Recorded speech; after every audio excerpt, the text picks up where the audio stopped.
Hello viewers, welcome to my channel geek reviews. And మొత్తానికి India అయితే ఈ T20 world కప్లో వాళ్ళ ఫస్ట్ మ్యాచ్ అయితే ఆడబోతుంది రేపు.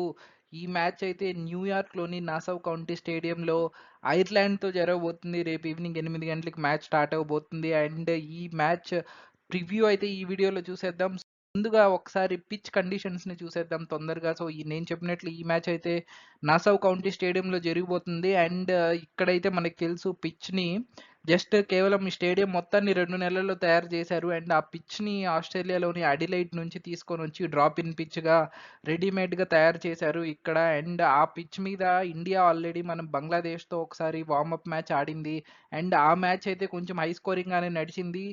ఇండియా 180+ రన్స్ కొట్టింది. బంగ్లాదేశ్ అయితే దాన్ని చేజ్ చేయలేకపోయారు. బట్ ఆ మ్యాచ్‌లో మనం చాలా అబ్జర్వేషన్స్ చూసాము. కొంచెం స్పిన్నర్స్‌కి అన్‌ఈవెన్ బౌన్స్ ఉన్నింది. ఎక్కువ టర్న్ కూడా ఉన్నింది. దాన్ని బట్టి స్పిన్నర్స్‌ని హిట్ చేయడానికి కష్టపడ్డారు బ్యాట్స్‌మెన్. ముఖ్యంగా శివం దుబే ఐపీఎల్‌లో స్పిన్నర్స్ అందరినీ అంత ఈజీగా కొట్టిన అతనైతే ఆ హిట్ చేయడానికి స్పిన్నర్స్‌ని కొంచెం బాగా ఇబ్బంది పడ్డాడు. అండ్ దెన్ సెకండ్ ఇన్నింగ్స్‌లో అయితే మొత్తం బాల్ బాగా స్వింగ్ అయింది ఇండియన్ ఫాస్ట్ బౌలర్స్‌కి. అండ్ స్పిన్నర్స్ కూడా బాగా బౌలింగ్ చేశారు.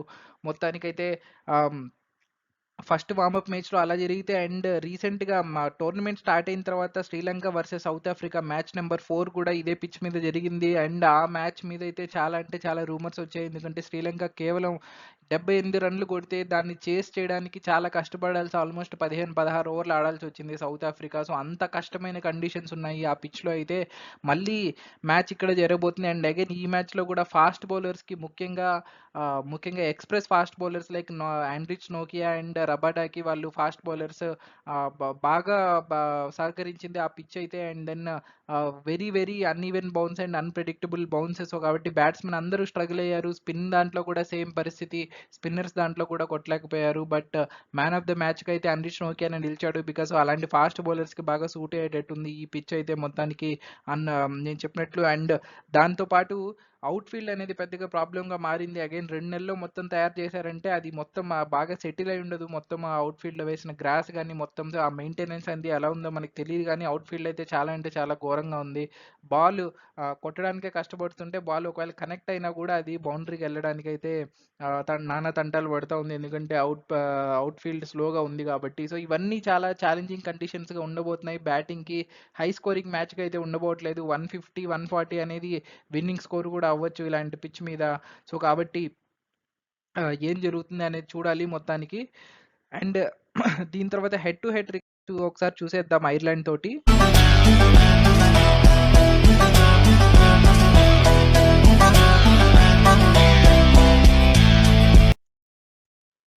సో ఇప్పటివరకు ఇండియా, ఐర్లాండ్ అయితే మొత్తం టీ20 ఇంటర్నేషనల్‌లో అయితే 7 సార్లు ఒకరితో ఒకరు ఆడారు. అండ్ దెన్ కానీ మొత్తం మ్యాచ్‌లన్నీ ఇండియానే గెలిచింది. ఐర్లాండ్ ఒక్కసారంటే ఒక్కసారి కూడా ఇండియా మీద టీ20స్‌లో గెలవలేదు. ఎప్పటినుంచి ఫస్ట్ నుంచి 2007 నుంచి. సో కాబట్టి ఒకవేళ వరల్డ్ కప్‌లో ఈ రికార్డ్ చూసుకుంటే ఒక్కసారి ఇంతకుముందు ఆడింది ఐర్లాండ్‌తో ఇండియా. అండ్ ఆ మ్యాచ్ కూడా ఇండియానే గెలిచింది. అండ్ ఒకవేళ మనం కరెంట్ ఫార్మ్ చూసుకున్నట్లయితే ఇండియా లాస్ట్ 5 మ్యాచ్‌ల్లో కేవలం ఒక్క మ్యాచే ఓడిపోయింది. అది కూడా సౌత్ ఆఫ్రికాతో జరిగిన సిరీస్‌లో. దాని తర్వాత సౌత్ ఆఫ్రికా జరిగిన మ్యాచ్‌లో గెలిచింది. దాని తర్వాత 3 మ్యాచ్‌లు సిరీస్ ఆడింది ఆఫ్ఘనిస్తాన్ తోటి. దాంట్లో ఫస్ట్ 2 మ్యాచ్‌లు ఈజీగా విన్ అయితే లాస్ట్ మ్యాచ్‌లో మ్యాచ్ టై అయ్యి సూపర్ ఓవర్ కూడా టై అయితే సెకండ్ సూపర్ ఓవర్‌లో విన్ అయ్యారు ఆఫ్ఘనిస్తాన్ తోటి. మీకు ఆ మ్యాచ్ గుర్తుండే ఉంటది. ఫస్ట్‌లో 4 వికెట్స్ పడిపోతే Rohit Sharma century and Rinku Singh hitting తోటి ఆల్మోస్ట్ 200+ రన్స్ కొడతాం మనం ఇండియా. అండ్ దెన్ ఆఫ్ఘనిస్తాన్ దాన్ని చేసేస్తది. మళ్ళీ టై అవుతది.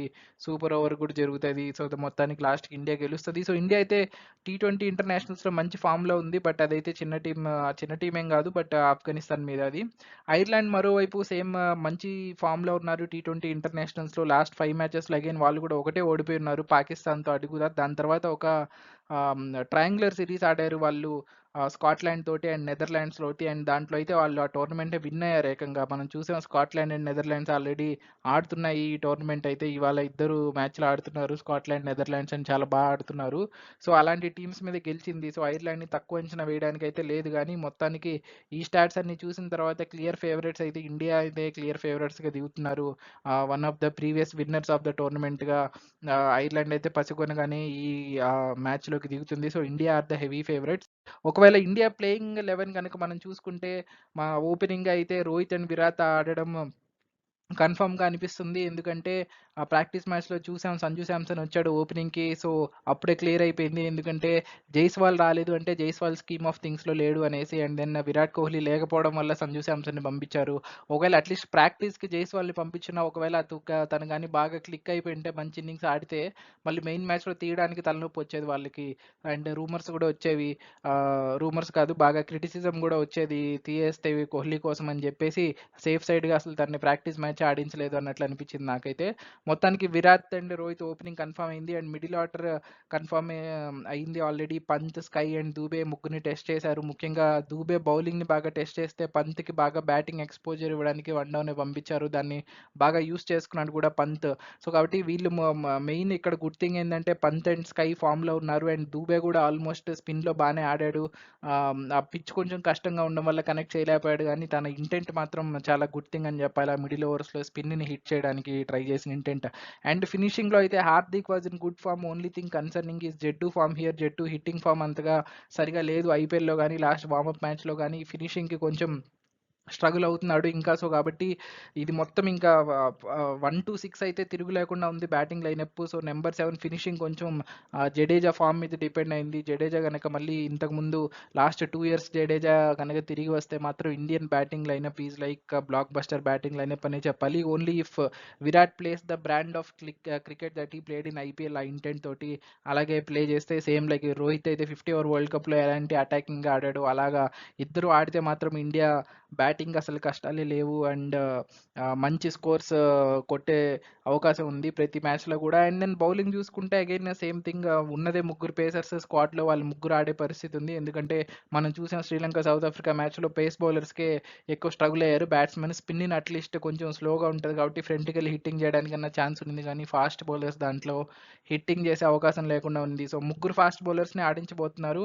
Kuldeep Yadav will play as the wrist spinner, second spinner. So, కాబట్టి స్క్వాడ్ అయితే ఇది మొత్తం ఇండియా చాలా రోజుల తర్వాత ముగ్గురు ఆల్ రౌండర్లతో ఆడబోతుంది. That is one exciting prospect. చాలా రోజుల తర్వాత హ్మ్, ఇండియా ముగ్గురు ఆల్ రౌండర్లతో ఆడటము. అండ్ ఒకవేళ ఆ పిచ్ ఏమన్నా స్పిన్‌కి ఎక్కువ సహకరిస్తుంది అని ఫీల్ అయితే గనుక ఇంకొక ఆప్షన్ కూడా ఉంది. అక్షర్ పటేల్‌ని తీసుకోవడం. సో, అప్పుడు మోస్ట్‌లీ మొహమ్మద్ సిరాజ్‌ని పక్కన పెట్టి అక్షర్ పటేల్‌ని స్క్వాడ్‌లో ఏస్తే అప్పుడు ఇంకా స్ట్రాంగ్ అయిపోతది టీమ్. ఎందుకంటే 8 మంది బ్యాట్స్‌మెన్ ఉంటారు. Akshar Patel true all rounder కాబట్టి బౌలింగ్ కూడా నలుగురు ఆల్ రౌండర్‌లు అవుతారు అప్పుడు స్క్వాడ్‌లో. సో, కాబట్టి బౌలింగ్ కూడా బాగా స్ట్రాంగ్ అవుతది. బట్ అలాంటి మరీ వెస్ట్ ఇండీస్ పిచ్‌లు అయితే ఉన్నాయి అంత స్పిన్‌గా. మరి ఇక్కడ ఈ న్యూయార్క్‌లోని, యూఎస్‌లో పిచెస్ అయితే మరీ అంత స్పిన్ పిచెసో కాదో తెలీదు గానీ ఒకసారి మనం వెస్ట్ ఇండీస్‌కి మూవ్ అయిపోయిన తర్వాత అయితే అక్షర్ పటేల్ డెఫినెట్‌గా ప్లేయింగ్ 11లోకి వచ్చే ఛాన్సెస్ అయితే చాలా ఉన్నాయి. సో, కాబట్టి ఇది ఇండియా ప్లేయింగ్ 11 అయితే మొత్తానికి. సో, మనం పాకిస్తాన్‌తో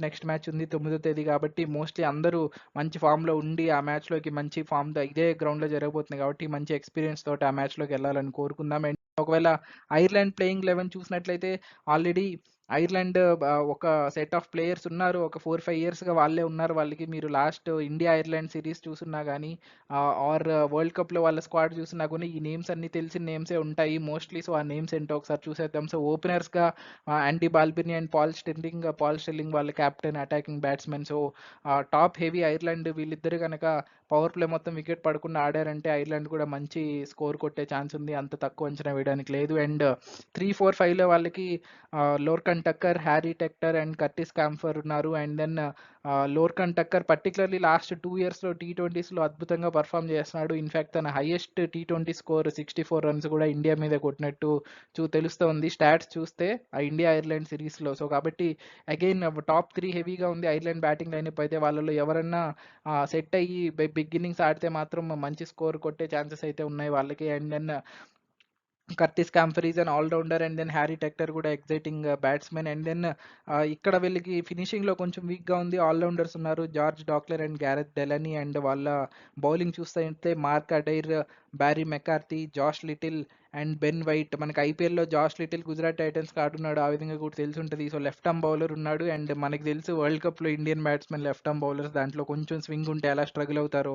సో, కాబట్టి తన బౌలింగ్‌లో కూడా జాగ్రత్తగా ఉండాలి. కర్టిస్ కాంఫర్ కూడా లెఫ్ట్ ఆర్మ్ బౌలర్. సో, వీళ్ళ బౌలింగ్ అందరిలో కూడా ఇండియన్ బ్యాట్స్‌మెన్ టెస్ట్ చేయడానికి ట్రై చేస్తారు వాళ్ళు. And India has to kind of play well అనే చెప్పాలి. అండ్ దెన్ వీళ్ళకి లెఫ్ట్ ఆర్మ్ స్పిన్నర్స్ బాగా ఉన్నారు. అండ్ మనకి ఇద్దరు లెఫ్ట్ హ్యాండర్స్ ఉన్నారు పంత్ అండ్ దూబే మిడిల్ ఆర్డర్లో. సో అది ఆ left hand spinner versus left arm batsmen ఆ బ్యాటిల్ కూడా ఇంకా క్రూషియల్ కాబోతుంది ఏం జరుగుతుంది అనేసి. సో కాబట్టి చిన్న టీమే అని చేసి తక్కువ అంచనా వేయాల్సిన లేదు. మొన్న మనం చూసాం ఆల్మోస్ట్ వెస్టిండీస్ పపువా న్యూగిని టీంలో ఆల్మోస్ట్ అసలు ఓడిపోయే స్టేజ్ దాకా వెళ్ళి లాస్ట్లో Andre Russell and Chase hitting తోటి లాస్ట్ 3 ఓవర్లో మ్యాచ్ టర్న్ చేసి గెలిచారు. 17 ఓవర్ల వరకు వాళ్ళదే ఉంది. అండ్ దెన్ ఈ రోజు కూడా చూస్తున్న స్కాట్లాండ్ ఇంగ్లాండ్ మ్యాచ్లో స్కాట్లాండ్ ఎంత మంచి స్టార్ట్ వచ్చిందో. సో కాబట్టి చిన్న టీమ్స్ని తక్కువ అంచనా వేయడానికి ఏమాత్రం వీలు లేదు. అండ్ దెన్ ఖచ్చితంగా మొత్తం పెద్ద టీంలో ఆడినట్టు ఫస్ట్ నుంచి ఎండ్ వరకు ఖచ్చితంగా ఆడితేనే జాగ్రత్తగా ఉంటేనే మనం ఖచ్చితంగా విన్ అవ్వగలుగుతాము. సో ఇది ఈ మ్యాచ్ ప్రివ్యూ అయితే. సో మొత్తానికి రేపు మ్యాచ్ అయిన తర్వాత మ్యాచ్ రివ్యూ వీడియో చేస్తాను. ఆ వీడియోలో కలుసుకుందాం. So thank you for watching. నా ఛానల్లో ఫస్ట్ టైం వీడియో చూస్తున్నట్టయితే ప్లీజ్ సబ్స్క్రైబ్ చేసుకోండి. Take care, bye.